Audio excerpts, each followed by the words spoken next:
बिस्मिल्लाहिर्रहमानिर्रहीम। अस्सलाम वालेकुम गाइस।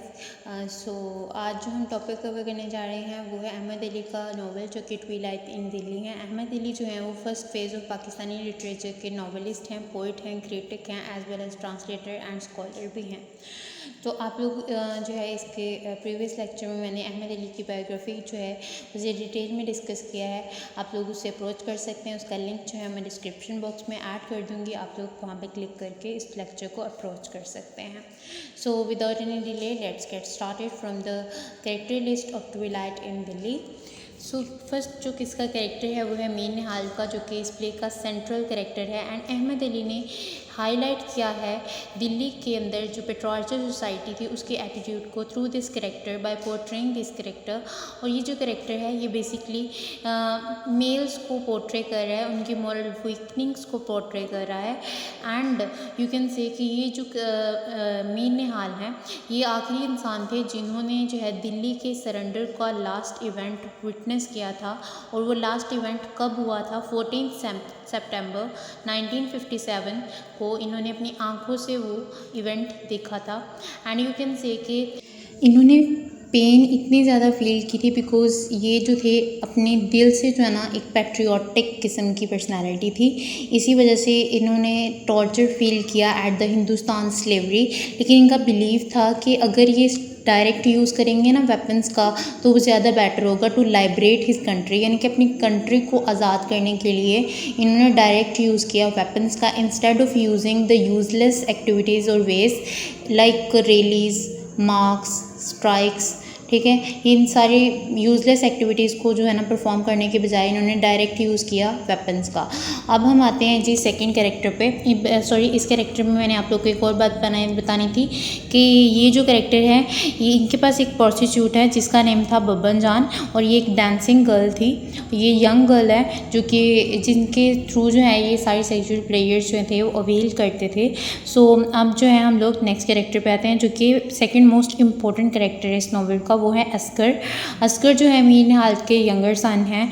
एंड ये जो है ना इंग्लिश वेज और फैशन को बहुत ज़्यादा लाइक करते हैं और ये अपने फादर के बिल्कुल अपोजिट हैं बिकॉज वो जो है कल्चरल रिप्रेजेंटेशन दे रहे हैं थ्रू आउट द नॉवल। लेकिन ये जो अस्कर है ये जो है क्या कर रहा है कि कल्चरल को डीजनरेट कर रहा है, इसकी रिप्रेजेंटेशन दे रहा है।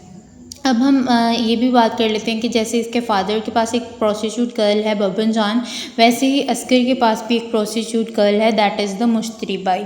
ये भी एक डांसिंग गर्ल है, हम इसके बारे में भी बात करते हैं। ठीक है, बेगम निहाल जो है ये बेसिकली इसकी वाइफ है मीर निहाल की, और ये अस्कर की मैरिज का डिसीजन लेती हैं against the Mir Nihal.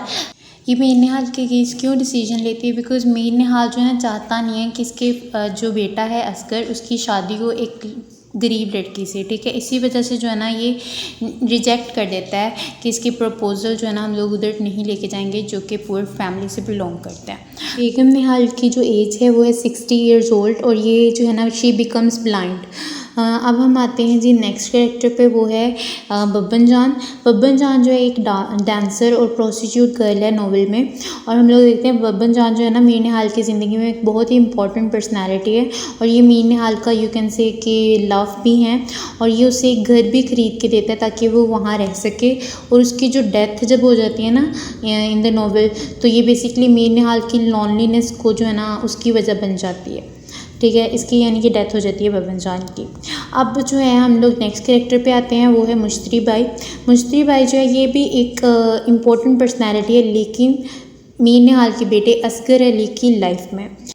Mushtari by जो है ना ये असगर का फर्स्ट लव है, और ये डांसिंग सीक्रेट प्रोस्टिट्यूट गर्ल है।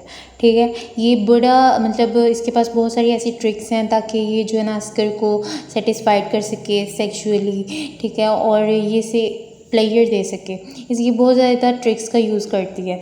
ठीक है, और ये जो है ना बिल्किस की डेथ का भी बाइस बनती है क्योंकि असगर जो है ना वो ऐसी कोई भी ट्रिक्स नहीं फाइंड आउट कर सकता ऑफ प्लेयरिंग इन बिल्किस जो कि उसके पास थी, क्योंकि बिल्किस एक सिंपल गर्ल थी।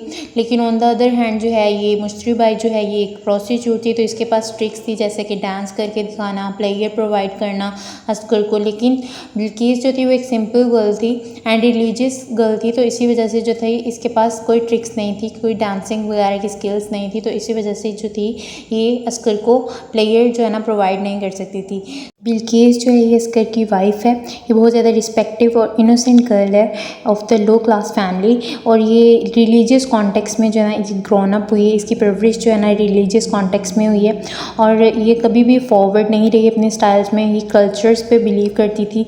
एंड बिल्किस जो है ना कभी भी अस्कर को इम्प्रेस नहीं कर सकी। अब आती है बारी ज़ोहरा की। ज़ोहरा जो है बिल्किस की यंगर सिस्टर है और अस्कर का थर्ड लव है, यानी कि अस्कर ने 3 लव किए हैं।